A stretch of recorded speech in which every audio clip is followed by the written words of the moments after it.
The German Chancellor, Angela Merkel, has described the migrant crisis as a historic test for Europe. Defending her policy on migrants at the annual conference of her CDU party, Mrs. Merkel said that Germany was standing by its humanitarian duties. But she said the flow of migrants would be reduced. Her decision to welcome refugees fleeing Syria's civil war has not been popular within her own party.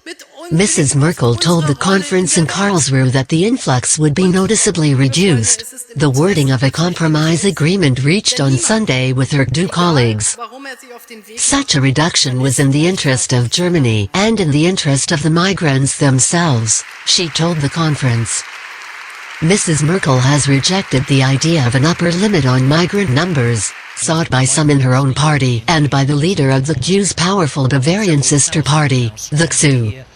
Despite the tensions of the weekend's discussions, Mrs. Merkel appeared relaxed and smiling as she arrived at the conference to address her party, and her speech was repeatedly interrupted by applause. She described 2015 as an unbelievable year.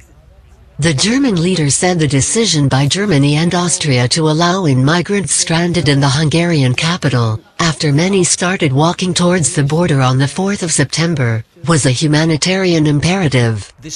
Something that was far away from us, that we have seen on television, is now literally at our front door, she said.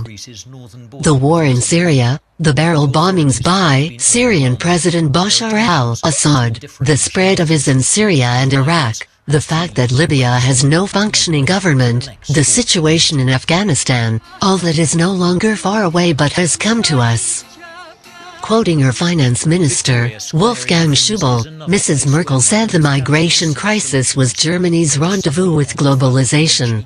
Mrs. Merkel, who has led Germany for 10 years, was named Time magazine's Person of the Year last week. The U.S. news magazine cited her role in Europe's crises over migration and the Greek debt crisis, saying she had provided steadfast moral leadership in a world where it is in short supply.